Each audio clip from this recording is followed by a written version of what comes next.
Mobile payments are the drivers and enablers for innovation in multi-channel commerce. What do I mean with multi-channel commerce? It's the selling and buying of devices, items, of digital goods or services through different means, through different channels.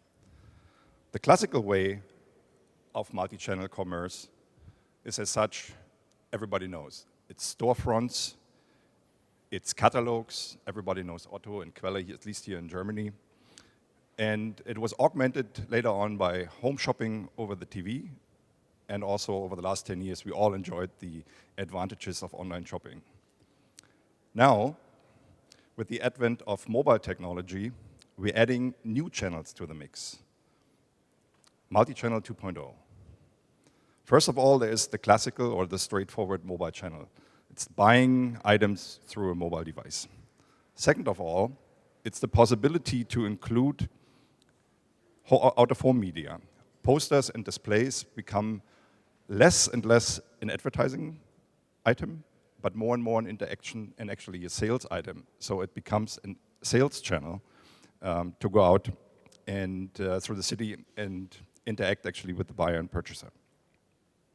And last but not least, also kiosks and terminals where you can buy tickets, but also certain items can be displayed in a kiosk form. The whole driver for multi-channel commerce is mobile payments. On one hand, you have one component, is the mobile side. On the other side, you have the payment side. And I'd like to just invite you to a little journey of how PayPal was founded, because it's an indicator how important it is to have a solid payment base. I don't know if you know, PayPal was actually founded in 1998 to transfer money between Palm Pilot and Palm Pilot. Some of you are old enough to actually remember these devices, but it was way too early for the market, everybody knows that. And PayPal shifted gear and entered the arena of e-commerce over the last 10 years, and had, of course, a tremendous growth and acceleration, mainly due to the acquisition by eBay. But not only scale and size was important, more important was to learn how to do business, to really drive operational excellence on how to do transaction on a global scale, how to deal with buyer and seller concerns, and most important, deal with security.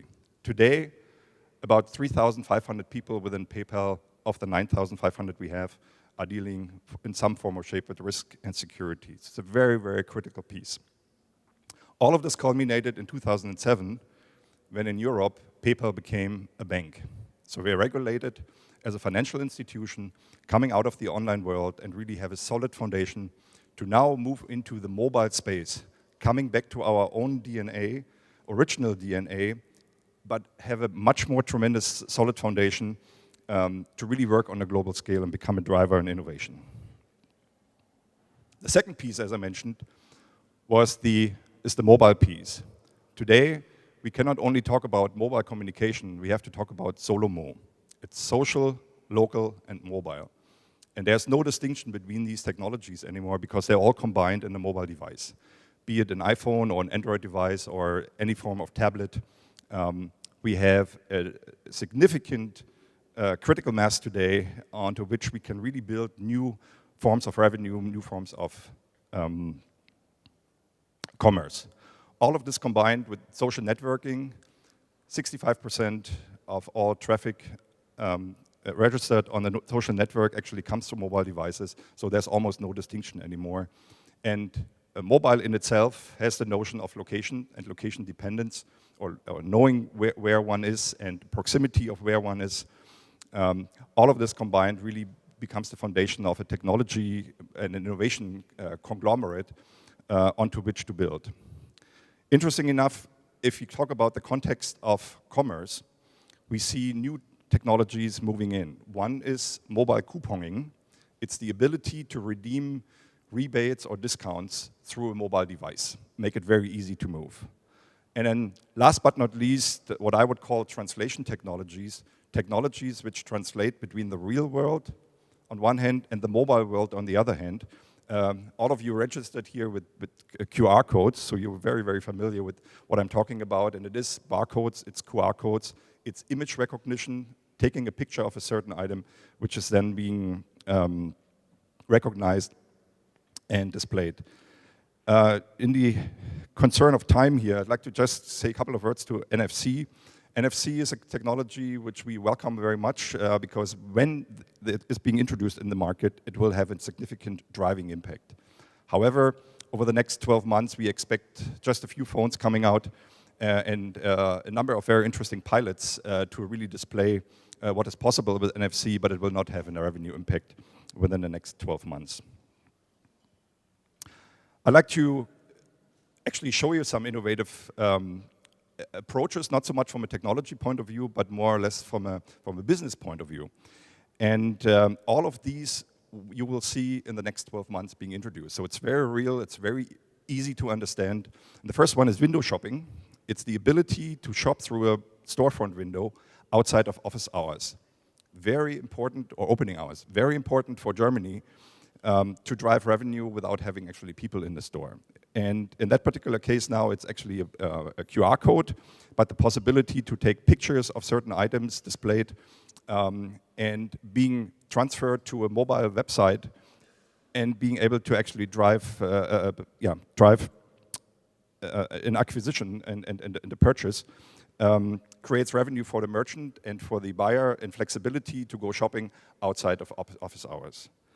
A related example is poster shopping, kind of a similar approach. If you combine these two, you can actually ask, do I need to have stores? Do I need to pay rent in the city? Or do I just put up posters and have a fulfillment store outside of the city and provide everything through online? So there's some players actually in the market who think about these type of ideas to really use the out-of-home media spaces now as a basically store location. It's probably difficult to see, but that's combining two different channels. It's online. It's an online shop on the left side, regular checkout. Everybody knows how to do that. You select your payment option, but at the end of the day, you get a QR code, and you take a picture of the QR code with the mobile device on your screen, and you don't have to enter any information online. Not your name, not your credit card, nothing. It's very critical for online shops because they have a large number of buyers who don't want to register, one-time buyers, for instance. So that's an opportunity to actually don't turn away one-time buyers. Very interesting piece to have incremental revenue. A very interesting new form of social shopping is this example. Alternate is a customer of ours. Alternate, by the way, is one of the top examples of multi-channel play. They are basically in all channels active. They have own stores, they're online, they're in the social world. I'm just explaining that mobile, very interesting company.